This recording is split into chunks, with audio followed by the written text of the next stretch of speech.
السلام عليكم ورحمة الله وبركاته. ازيكم حبايبي؟ عاملين ايه؟ معكم اسماء الجندي، وتعالوا نعمل النهارده فطار سهل جدا ولذيذ. كلنا بنستسهل الاكلة دي، البانيه، وكمان جنبه المكرونة. هنعمل النهارده مكرونة كمان بصلصة، وكمان البطاطس المحمرة. هنعمل النهارده البانيه بتتبيلة بسيطة جدا والطعم رائع، وكمان احلى غلاف خارجي للبانيه مش هيفك منك ابدا وانت بتقليه، مقرمش من بره وكمان طري من جوه.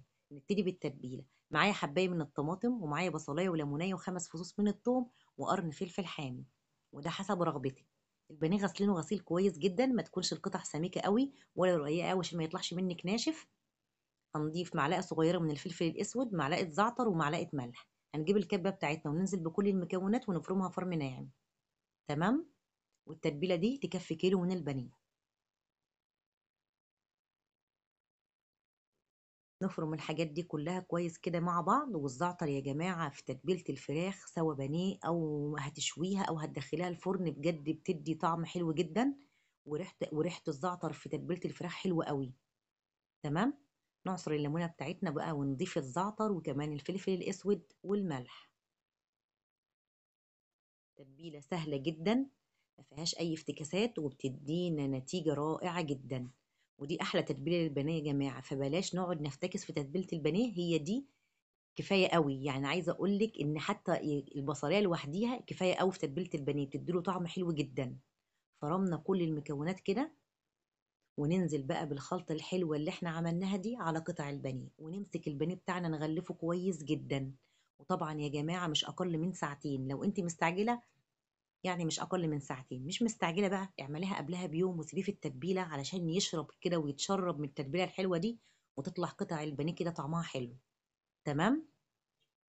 نمسك بقى قطع البانيه بتاعنا ونغلفه تغليفه كويسه، وبعد كده نغطيه وندخله التلاجة. والخطوه دي انا كنت عاملاها من بالليل، وابتديت تاني يوم قبل الفطار بقى اشتغلت فيه.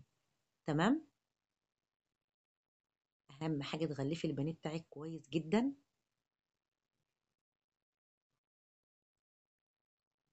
زي ما انتم شايفين معايا كده. طبعا اكله سهله جدا وكلنا بنستسهلها، وكل البيوت بتعملها كده من سهولتها. ندخله بقى التلاجة، نغطي كده بقى وندخله التلاجة. وتعالوا بقى معايا كده بصلايه، ومعايا 7 فصوص من الثوم، ومعايا قرن فلفل حامي. تمام. وانزل عليهم بمعلقه كمون، ومعلقه كزبره ناشفه، ومعلقه من الفلفل الاسود، كلها معالق صغيره، ومعلقه ملح. نضرب كل المكونات دي كلها كده مع بعض لحد ما تبقى ناعمه. وتعالى اقول لكم هنعمل بها ايه. معايا حله فاضيه على النار، هنزل بشويه زيت. ما هي المكرونه يا جماعه ما بتحبش الا الزيت لانها بيخليها مفلفله. تمام. نكون محضرين بقى الصلصه بتاعتنا فريش او مفرزاها. زي ما انتم شايفين، انزل بقى بالصلصه بتاعتي كده بعد ما الزيت بتاعي سخن. زي ما انتم شايفين كده. ونجيب يا جماعة بقى البصلية اللي احنا فرمناها مع الثوم مع الكمون والكزبرة الناشفة والفلفل الأسود والملح وقرن الفلفل الحامي، وننزل بقى على أحلى شوية صلصة لمكرونة. بجد طريقة صلصة المكرونة بالطريقة دي نتيجة جميلة جدا، وطعمها في منتهى الجمال، وريحتها بتبقى قلب الدنيا. جربي بقى انك تعملي صلصة المكرونة بالطريقة دي. وكمان ضفت رشة سكر. تمام. خفيفة جدا على المعدة، ماهاش بقى متقلي ليها ولا أي حاجة، وبتدي نتيجة تحفة جدا. جربوا صلصة المكرونة بالطريقة دي بجد مش هتندموا. نسيبها بقى تتسبك كده على نار هادية على ما نسلق المكرونة بتاعتنا. معايا مية بتغلي، أنزل بالمكرونة. هنعمل النهاردة مكرونة سباكيتي. طبعا الصلصة على عين صغيرة بقى بتتسبك كده مع نفسها. وننزل بمعلقة ملح، ونفكك المكرونة سباكيتي لأنها ساعات بتلزق كده ببعضها وتبقى كتلة واحدة. فككها كده بالمعلقة عشان تفك منك. وبعد كده ما تستوي يا جماعة، طبعا أنا بطلعها بتكون مستوية سوا كامل. تمام. وبعد كده نصفيها في مصفى. وطبعا يا جماعة أنا بشطفها تحت الحنفية بمية باردة عادي من الحنفية خالص. والصلصة بتاعتنا اتسبكت وكانت ريحتها في منتهى الجمال. سبت المكرونة بتاعتي بقى في المصفى كده تصفى بعد ما شطفتها شطفة من الحنفية. وتعالى أقول لكم بقى على الغلاف الخارجي لقطع البانيه اللي بيخليه تحفة. معايا ربع كيلو من الدقيق، وكيسين فيجيتار، وكوباية بقسماط، ومعلقتين كبار من النشا، ومعلقة توم باودر، ومعلقة بصل باودر. تمام. هنخلط كل المكونات دي كلها مع بعض، بتطعم قطع البانيه من بره.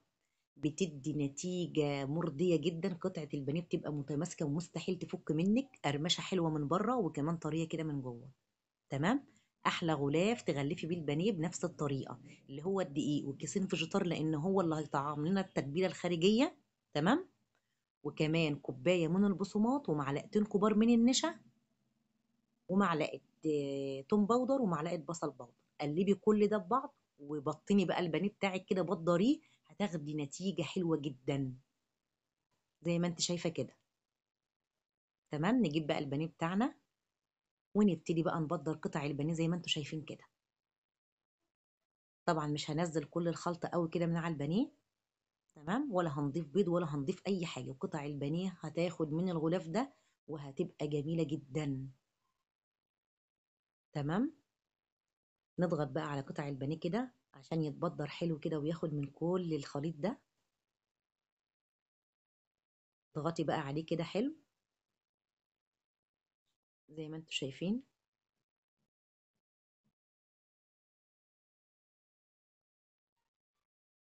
التغليفة بقى الخارجية للبانيه دي يا جماعة تغليفة جميلة جدا وبتدي طعم للقطع البانيه حلو قوي. وطبعا كيسين الفيجيتار دول بمثابة كده تتبيلة للحاجات الإضافية اللي الدقيق والبصمات وكمان النشا. تمام. نخلص كل الكمية كده ونبتدي بقى نخش على مرحلة ايه الآلية بتاعة البانيه. ودي مهمة جدا. أول حاجة تسخني الزيت كويس جدا، وبعد كده تنزلي بقطع البانيه وتخلي النار متوسطة، بلاش النار تكون عالية قوي لأنها هتدي لون للبانيه بسرعة وكمان مش هيستوي منك كويس. احنا عايزين اللون الذهبي الحلو ده وفي نفس الوقت تاخدي قطع بانيه مستوية وشكلها حلو. تمام. وطبعا بنحمر بطاطس جنب البانيه زي ما انتوا شايفين. يبقى النار متوسطة، ما تخافيش مش هيطرى منك، ده هيتقلي قلية كويسة جدا وهيطلع مقرمش ومش شارب منك زيت زي ما انتوا شايفين كده.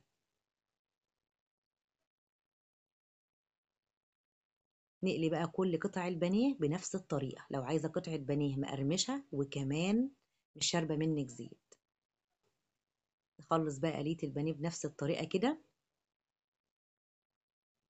زي ما انتوا شايفين.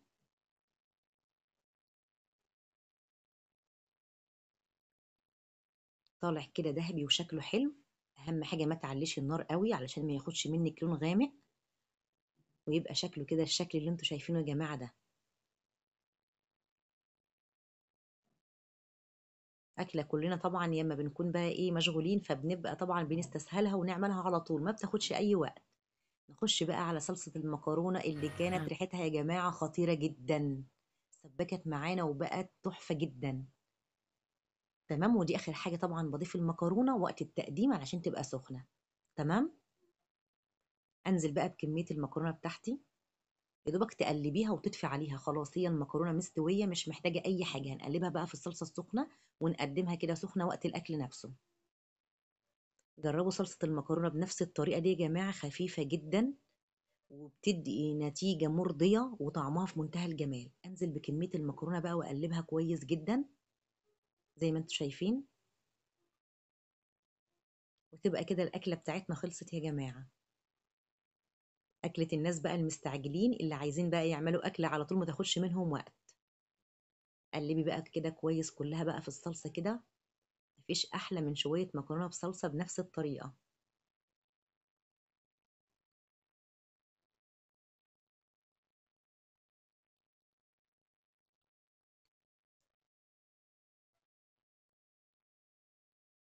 لحد بقى ما تشرب من الصلصة بتاعتها كلها زي ما انتم شايفين. شوية مكرونة بقى يا جماعة حاجة كده ريحة وطعم بجد مفيش أحسن من كده. كده المكرونة بتاعتنا بقى خلاص خلصت اهيت. والبناء قلناه وكمان البطاطس المحمرة لازم بانيه ومكرونة يبقى جنبهم بطاطس محمرة. تمام. وده الشكل النهائي للفطار بتاعنا. فطار سهل جدا ولذيذ. وكمان يا جماعة تعالوا بقى نشوف البانيه بتاعنا مش فاكك، والقشرة بتاعت الغلاف الخارجي زي ما هو ما بيفكش معانا ولا شارب زيت، وطرية ومستوية وطعمه جميل جدا. جربوا التتبيلة البسيطة بتاعتنا اللي كلنا طبعا عارفينها. وكمان التغليفة الخارجية للبانيه مفيش أحلى من كده. كده وصلت معاكم لنهاية الفيديو، يا رب يكون نال إعجابكم. ما تنسونيش بقى في الاشتراك في القناة وفعلوا الجرس عشان يوصلكم كل جديد، ولايك وشير للفيديو. وأسيبكم في رعاية الله وأقول لكم السلام عليكم ورحمة الله وبركاته.